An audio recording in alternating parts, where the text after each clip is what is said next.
Taylor Vitany, and thank you so much for tuning into another episode of The Living Show, Living in Shelby Township. I am back here at the Shelby Township Senior Center with one of my favorites, Joe. Joe Youngblood, how are you doing? Good, Taylor. Thank you very much. Doing great. Appreciate you guys coming out to. We're always adding something new out here, so we're excited to talk about our latest edition. There really is something new all the time here. I love coming here and talking with you about everything that you have new here. So I know there's a couple things that we're going to touch on today. If you look behind, you can see that there is a new garden, a community garden being set up. Will you give us the lowdown on the community garden? Yes, Taylor. Well, we purchased the land next door thanks to the Township Board of Trustees having the vision and agreeing that, hey, the more property we can get, the better. So with that, we turned it into a community garden. We started a little bit late this year, but it's really taken off. We're already into our second row of plots, and if you look closely, you got some lettuce going. I was going to say, I did see some beans. lettuce in there. We actually today just had a community group. We have a special needs population. They're going to take over a plot and do one. So, and we have some senior members that now live in a condo and apartment, and they came and found out we have it, and they're so excited. And it's just our way of really seeing the community come together and being able to offer this. I was going to say, it would be really good for people who don't really have a yard or a big yard to have a garden in. I'm one of those people. I don't really have a lot of room for planting, you know, anything that I want. So people this is really love it. nice. It Yes. really is. So if people want to reserve a spot for themselves or their family, how do they go about doing that? How much does it cost? It is, it's 1 year for this. It's $30 for the year. And it's 4 feet by 8 feet. And we have a lot of room back here to add a lot more plots. So with that being said, we think it's really going to be something to take off over the years. We provide water, we have a hose. Next year we're going to have an actual little tool kit for little action hose and spade shovels and little gardening tools. That's awesome. Yeah, so I was going to say, is there guidelines to the gardening for people? There are guidelines. If they want to give us a call, we can get into more detail.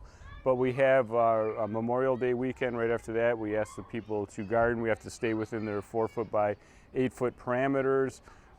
We don't want them planting anything that is not legal. And those are just some minor things. But we do have the bylaws. We'll give everyone a copy.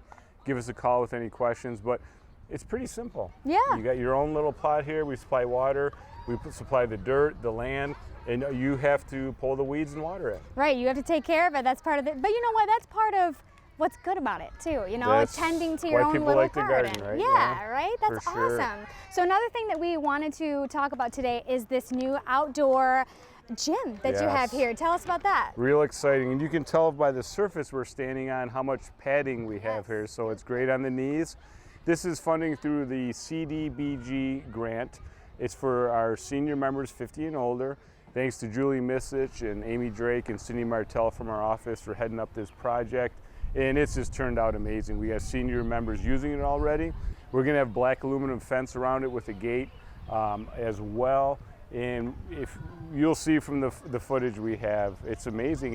It's a full body workout in a nice, safe atmosphere. I did call it in an email our Venice Beach East Side. So. There you go. That's right. I like that idea. And I like the idea of the privacy too with the gate, a little bit of privacy, a little bit of seclusion happening. That's probably good because I know when I go to the gym, it's important to kind of like get in your own zone, you know? Sure. And I think that's important here too. And I'm excited for, you know, what's going to come of it. Is it kind of coordinated with the same hours as the senior center, or is there certain hours? It is a little bit. It's 7 days a week, and it'll be 8:30 a.m. To pretty much 8 p.m. at night, when after 5, because we have all of our activities open for all ages after 5, but we have a lot of members who are 52, 55, 60 that come back in the evening and enjoy, so they'll still be able to use this. Is it only, since it's an outdoor gym, is there only certain months of the year it'll be open? It pretty much will be spring through late fall, depending on the weather. Right, just kind of going to play it out and see how it happens. But this is all made for Michigan outdoor weather, awesome. And it's all solid, so it's a good full body workout. Well, it looks great, and I'm so excited to see how many people gravitate over here. I think it's going to be a lot. So we really appreciate you talking with us about this Taylor. today. Always great having you guys out. Yes, we'll keep updated with you. I'm sure you're Perfect. going to have new things coming here to the Senior Center, but I'm We glad do. we got to be here today. Thanks so much. Thank you. On Wednesdays for teens and our friends in grades 5 and up, we have something at 1:30 every Wednesday. So coming up on July 5th, we have Jerry DeCare, a Marvel comic artist, coming to do a drawing demonstration. And he's worked on comics like Wolverine and Deadpool, which that should be really fun to watch him draw. And maybe we can ask him questions about how making comics work. On July 12th, we are going to have a Lego challenge. We have plenty of Legos. Legos aren't just for little kids. And I'll give you a prompt and see if you can do the prompt in a certain time. On July 19th, we're going to have tie-dye outside. So bring a shirt or two and you can dye it however you like. Run it through the wash when you get home, and then you have a new style. On July 26th, we're going to roll some dice and we're going to play Cats of Cthulhu, which is kind of like Dungeons and Dragons, but very light with like no math, because cats can't do math. So either you hit or you don't. And it's a lot of fun. So brainstorm a character if you want, or you can make one at the program. And then after hours on Friday, July 21st, for our friends in grades 7 to 12, we're going to do some yoga and meditation. It's going to be an introduction session, and we're going to learn how to quiet our inner voice and do some basic stretches and do a little bit of simple meditation and just kind of chill. Then also in July, on Mondays at 1:30, we are going to do our first ever teen writing workshops. So it's called Camp NaNoWriMo. Maybe you've heard of NaNoWriMo in November, where you try to write a novel in a month. We're just going to set our own word goal and see if we can do it. So it doesn't have to be 50,000 words. It could be 10,000. It could be 1,000. It could be finishing a draft. It's whatever you want. So whatever your writing goal is for the summer, we'll try to do it. And that's Mondays at 1:30. You don't have to come to every meeting. You can come here and there, but keep writing if you don't show up. We have book club going on also for our friends ages 12 and up. In July, we're reading The Hawthorne Legacy, Book 2 of the Inheritance Games by Jennifer Lynn Barnes. So read that book first. If you have not read it, because of spoilers, it is a mystery. And then we'll do an activity related to the book. Let's see. In August, we are going to have after hours campfire stories on August 4th, another Friday program. We're going to tell our favorite, scariest stories, urban legends, make some indoor s'mores, make friendship bracelets, and kind of hang out. And I will tell a true life ghost story that actually happened to me. It really did, and it was kind of spooky. And we also have our teen virtual art contest and gallery going. That's for our friends grades 5 to 12. So the submission form is online and also in the library, but create your own original piece of artwork and share it with the community and possibly win a prize. Top three pieces that have the most votes will win a $25 gift card for Amazon. So weekly on Wednesdays for kids that are preschool to 4th grade, always at 1:30, we have something fun happening for the family, whether it's a drum circle or a dancing program or a magic show, something fun every Wednesday to fit the theme of finding your voice. That's why we'll be doing a lot of musical expression, self-expression. On Wednesdays, we also have, starting at noon, so before our programs, you can come and get ice cream from an ice cream truck out in the little parking lot behind the library near the patio. There's some picnic tables at the patio, so if it's a nice hot summer day and you want to come to the library a little early, get an ice cream treat, and then make your way into the library for our program, that's just an extra fun thing that we have planned for our kids during the summer. And then even if you can't make it on Wednesdays, but you still want to join the fun, you can come to our Tuesday family drop-in story times out at the patio area behind the library. We've got a beautiful lawn there, so you can bring your picnic blankets to sit on, and we'll do some fun songs and bubbles and play with the parachute and read some stories. If it happens to be a rainy day, we do have some space inside the library to use one of our bigger rooms for everybody. So Stay tuned. If it looks like bad weather, we'll still try to have the program. Just show up and find a librarian in the youth area. We will show you where to go. We've also got a baby story time for the little ones that are under 2 years old. That's also out at the patio area on the lawn or inside if there's bad weather. Drop in, bring your blankets, and we'll do some fun activities out on the lawn behind the library for the little ones. If you can't make it during the week, but you have a Saturday open, we do have some kids programs on a couple of Saturdays. There's a Pokemon hangout. There's a Be a Voice for Animals program where our nature center is going to bring a few animals and talk to us about how we can help protect the local animals of our community. We're going to have a author who is speaking about a disability with speech that he's experienced, and he's written some books about it, and that's helpful for families who are maybe going through that. We have a Choose Your Own Adventure book club on a couple of Thursday afternoons this summer for the 8 to 12-year-olds. So that's kind of a nice way for the tweens to have their own book club where they don't have to read anything in advance. They just show up and we read the Choose Your Own Adventure book together, and the kids help decide which path we're going to take, which way we're going to go, what we should do in the story, and then we'll do a little activity craft based on the book afterwards. We also have our Pause to Read program continuing over the summer. We do that on a Saturday in a morning time, 9:30 to 11:30. So we have usually 2 therapy dogs that come during that time so that you can, if you're learning to read, you're 5 years old and up and you want to practice your skills with a dog who will be non-judgmental, you can read aloud to the dog. So you just show up to the kids area and you'll get a number to take your turn in line reading to a nice, quiet, calm therapy dog. So you can practice your reading and enjoy some time with animals if you love dogs. It's a great time to continue your education at the Shelby Township Library. We have programs going on every Monday at 10 a.m. So on Mondays, we're going to learn about how to use our iPads, how to use our cell phones. If you've ever had questions about your streaming services and how to connect your TV to Netflix or things of that nature, we can help you every Monday at 10 a.m.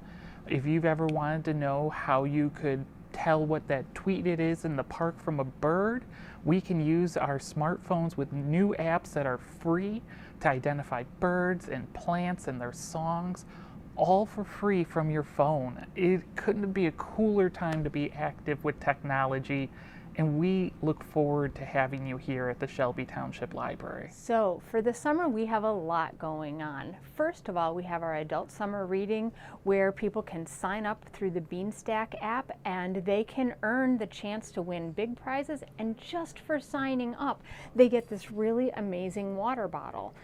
And anyone can get any adult 18 plus who is a Shelby Township resident can sign up and get the water bottle. And then after that, there are 20 different activities, and for every activity you complete, and some of them are as simple as read outside or come to a library event, you get a ticket, and those tickets can be entered into a drawing which will end August 12th. And from the drawing, you can win great prizes, things like a $100 gift card to the Detroit Grill House or a $50 gift card to Deagle's Greenhouse. There are almost all prizes for local businesses to help support Shelby, and we're really excited to be able to offer those this summer, so people should really take that opportunity to earn their summer badges and get the tickets for the drawings. So the other thing this summer for adults is we have a program every single Wednesday night throughout the month of July and into August. On July 12th, which is the following Wednesday, we're going to have a local watchmaker. Her name is Laura Payne from Lucida Fine Jewelers, and she's going to come and talk about the history and the art of watchmaking.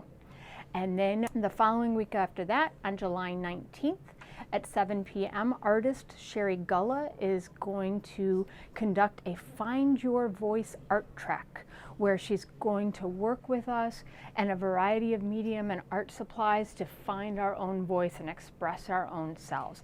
That particular program is registration only. Registration begins July 1st for that program. And the following weeks, we are going to have Carol and Robert Durling of Confident Communicators, which is a part of Toastmasters International, are going to help us find our voice and learn to communicate better. For anyone who feels they've struggled in an awkward social situation, maybe a job interview, something like that, they will be here to help us become more confident communicators and communicate better.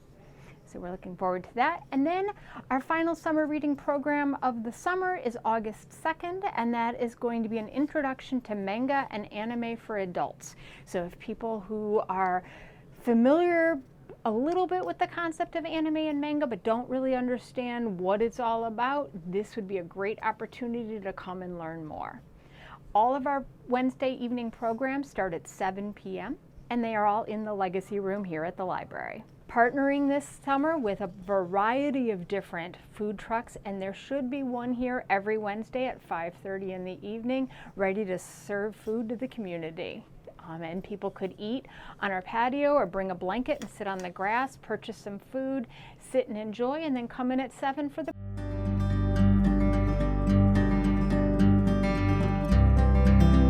Today the event we're doing is bat hike.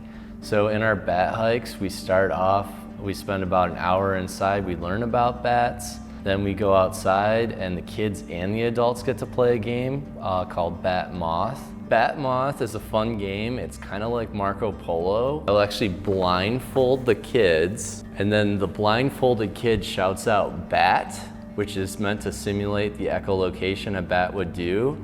And the bouncing back of echolocation, that kid would actually say moth. And then we take one of our echo touch meters and we actually go and look for bats outside. And by looking for them, I mean we were actually able to pick up on the echolocation of bats that are hunting and tell you what species is out there. So each bat has its own unique echolocation, and different bats actually make different types of echolocation when they're hunting and doing other activities. So we have this device called an Echo Touch 2 meter, and we're able to plug that into any tablet. It could be an Android or an iPhone, and this is what picks up on the echolocation. We do have 9 different species of bats in Michigan. A lot of them are actually threatened, and the DNR just updated some bats that weren't threatened last year to the threatened list. The bats that we've found in Riverbends Park here, I believe we found little brown bats, big brown bats, hoary bats. For bat hikes, we've actually found the best place to find bats is in the open field in front of the nature center. So that's nice, a little bit less buggy for us, but plenty of bugs flying around for people overhead, especially over by the baseball diamond where the lights are shining. Lights attract bugs, bugs attract bats.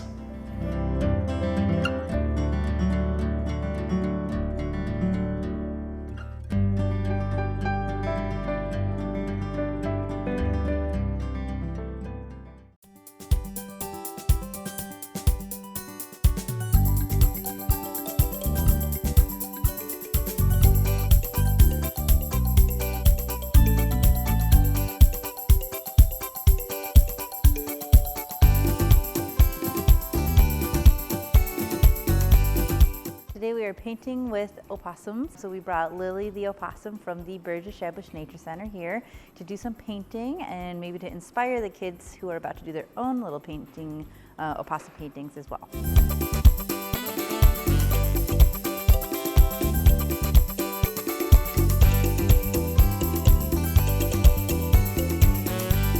Lilly is about 2.5 years old. She lives with us because she's blind, so she can't survive in the wild. So we're happy to give her that forever safe home. And in exchange for free room and board, she helps educate the community about how important opossums are and the benefits they have for our ecosystem.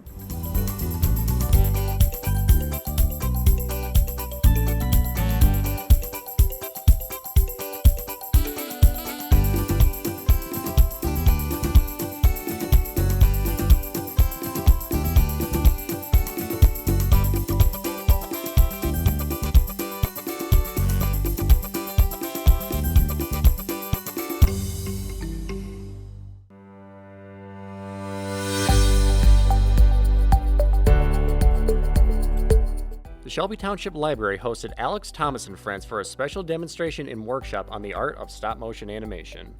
Alex Thomas and Friends hosts numerous workshops around the country throughout the year to educate teens and children on the intricacies and craftsmanship that goes into a spectacular form of filmmaking, as well as programs teaching puppetry, special effects makeup, and sculpting.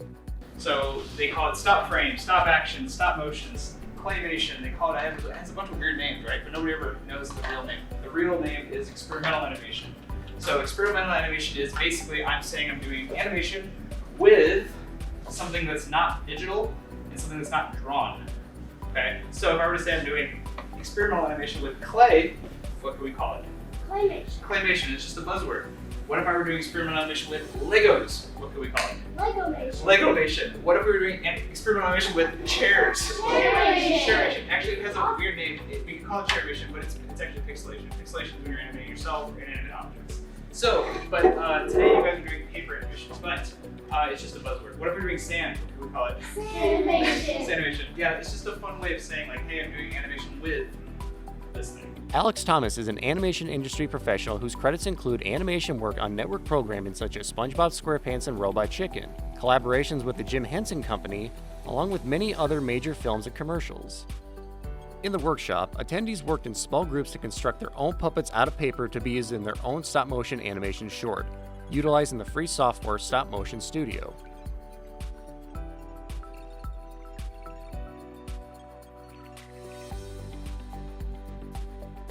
After completing their short, every attendee receives a free DVD copy of their animation to bring home and share. For more information on Alex Thomas and Friends' many workshops and after-school programs, visit alexthomasandfriends.com. This is Zach Camilla, Shelby TV. This week, the Shelby Township Library hosted a memoir writing workshop. I get a question a lot about why would anybody want to read my stories? Why should I write? Well, writing provides connection. As you write about The workshop was led by local author Laura Hedgecock. and I'm really passionate about helping others tell their stories. We spoke more with Laura before she gave the presentation. Tonight here at the Shelby Township Library, doing a talk called Writing About Your Life. And it's a little bit like writing memoirs, but it's also how to look forward as you look back and process some things and have a little bit of fun with figuring out where your voice is. Some of them look confused. My grandmother wrote in secret all through her life, and she kept all these little stories, watching her children grow, prayers, stories about relatives, etc. And I know how much it means to be on the receiving end of that. And Grandma said we could not publish anything she wrote, but we can share the idea of what she did for us. And so that's what started me on the whole journey, is something my grandma did. I have a book, it's called Memories of Me, A Complete Guide to Telling and Sharing the Stories of Your Life. And it's really kind of a roadmap that goes by what my grandmother did and how you can leave a collection of stories. So that it's not just your legacy, it's how you keep contact and connecting as generations go by. Laura shares advice for any writers at home who are considering writing their own memoir. I think people, they're their own worst critics, and they think, oh, my writing's not good enough. And I think most of us have loved ones that just want to hear our stories. And writing will improve with practice, and it will improve with editing. So I would say don't let that stop you. Stay tuned for future events at the library by visiting the Shelby Township website at shelbytownship.org. From Shelby Township, this is Taylor Sikorsky. This week, the Shelby Township Senior Center hosted a basket weaving class. The basket weaving class was taught by local artist Kathy McKinn. Kathy has over 20 years of experience with basket weaving, and she shares a little with us about why she loves teaching beginning level classes. I have been mostly teaching kids and beginners for most of this time. There's something about somebody struggling to make their first basket And when they walk out the door and they're grinning from ear to ear, you don't get that when they're on their 10th basket. There's something really fun about being able to do that. I am the owner of the Basket Sampler in Highland, Michigan. I've been weaving baskets for about 36 years.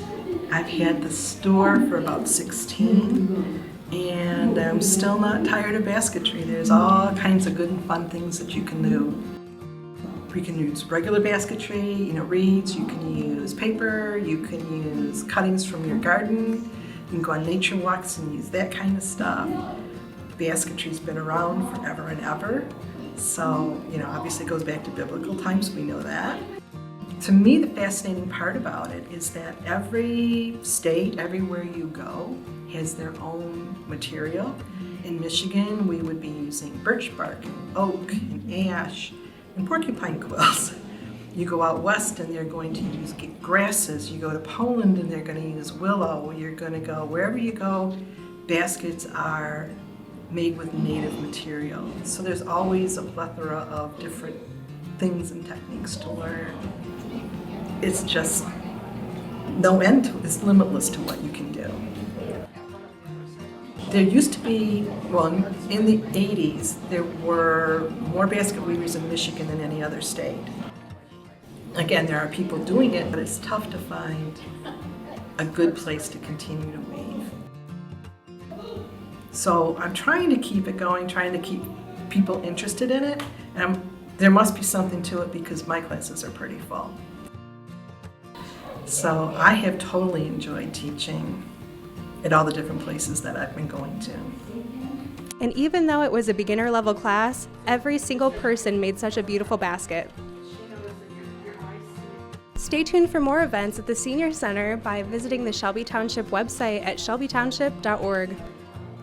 From Shelby Township, this is Taylor Sikorsky.